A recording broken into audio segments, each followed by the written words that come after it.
I've survived camping at -40 multiple times, and part of that is being able to bring a hot tenting setup with me. There's nothing better than having a lightweight tent and wood burning stove to bring with you on backpacking trips during those colder months of the year, but it can also be intimidating. There's a lot of work involved, the gear, the setup, and today I'm gonna go over everything that I bring with me and how I set it up in order to stay comfortable, safe, and warm out on backpacking trips using a hot tenting setup. The first thing I'm gonna go over is my sleep system. A lot of people think that you don't need a very good sleep system because you have the hot tent setup, but I don't keep my stove going overnight. There's a couple reasons for that. The first one is that it's a lot of work.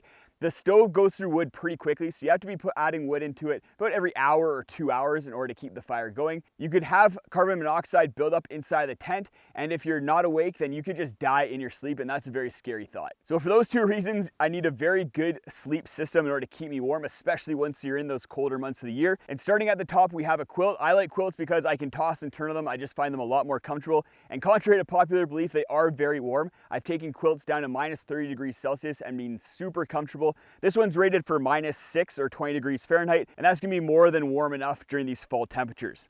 Underneath that, I have my Trekology 2.0 pillow. It has a pad strap on it in order to keep it locked onto my sleeping pad. And for my sleeping pad, I'm using probably the warmest sleeping pad out on the market. This is the Thermarest X-Therm. The Thermarest X-Therm has the best warmth to weight ratio out of any sleeping pad out there. It's the warmest sleeping pad I've ever tried, and it's also very lightweight. The comfort is nothing to write home about, but it'll get the job done.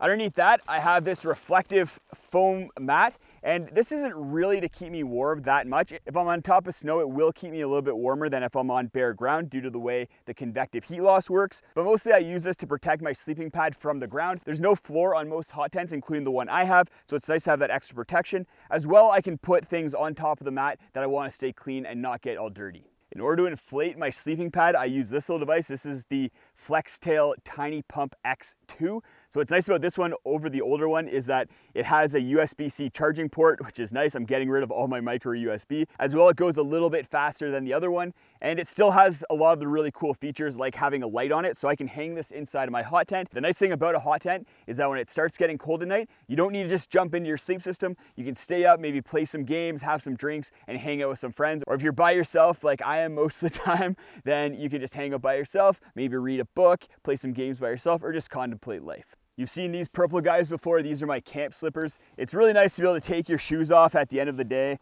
and just slip them into some slippers, as well as these ones are insulated, so they're gonna keep my feet a little bit warmer. And I can walk around because they still have a nice sole on them in order to protect my feet from this rocky ground, or even a little bit of wetness if the ground is moist. I always bring a chair with me when I'm going hot tenting. Hot tenting is all about comfort and relaxing, and having a chair just gets you off of the ground, gives you a nice place to sit, and gives you some back support. Coupled with that, I bring a table as well, again, to get things off of the ground. I can also play some games on here if I'm with other people, eat some meals, put things as I'm prepping. I'll also take this little phone holder and I'll use this in order to prop my phone up in order to watch a movie or something over the course of the night. This is really nice to have. I'll even use it just to read if it's really cold out. I can put my hands inside of my jacket pockets and then just read off my phone this way. For cooking, I have a few different things here. First of all, a pot. I like to have a pretty big pot, partly because during the winter time I'm melting snow, but also because I will use the stove in order to boil water, and having a big pot is nice for that, especially if you have a lot of people with you.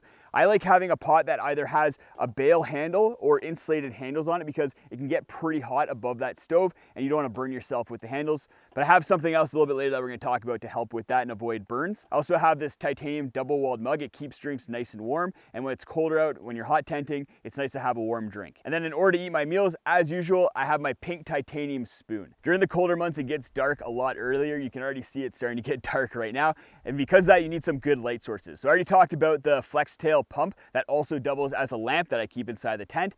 But I also bring the Nitecore NU25 headlamp. This is the best headlamp that I've ever found, and it's just a solid one to bring with you on backpacking or camping trips. And now we're starting to get into some of the good stuff. First of all, how we process wood.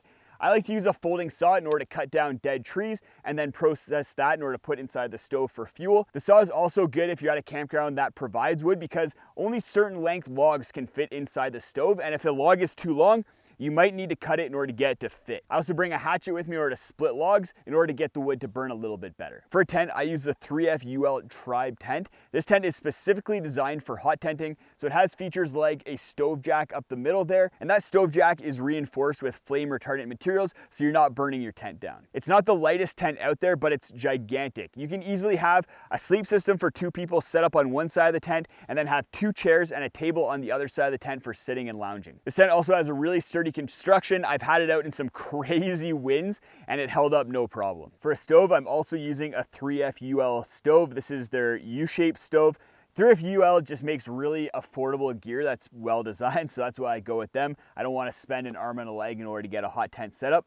And what's nice about this stove is that it's only 1.2 kilograms, which is very lightweight for a stove that is 15 inches long, and that length allows the stove to accommodate some good sized logs. The reason for the weight savings is because it uses this U-shaped design, so there's a piece of titanium sheeting that goes around the bottom and sides of the stove. But it also has this flat top, which makes putting pots and pans and cooking on it or boiling water a lot easier than if you had a barrel-shaped stove. A few more little doodads that I bring with me include these fire and cut resistant gloves.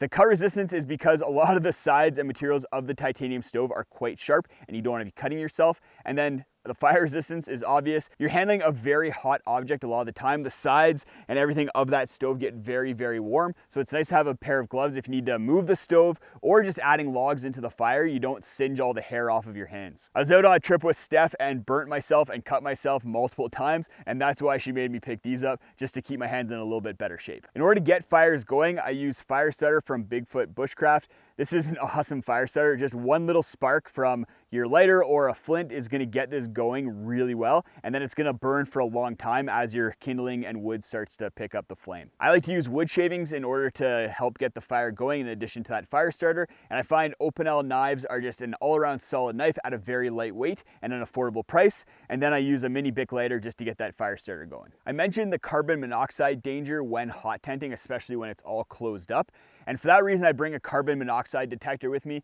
This is not the lightest thing out there, but I like to have it for peace of mind. This one's also nice because it has a thermometer on it. So I can have this inside the tent. It can let me know if carbon monoxide's building up, as well as I can see how warm it is inside the tent. Coupled with this Bluetooth thermometer that I put outside the tent, I can see what the temperature difference is between the outside and then the inside of the tent. And that's pretty cool. The best that I've ever gotten was it being minus 20 degrees Celsius outside the tent, and then I was able to get it up to 20 degrees Celsius inside the tent. So that's a 40-degree difference, which is insane. Go check out this video if you want to see me using my hot tent setup in minus 50 degrees Celsius.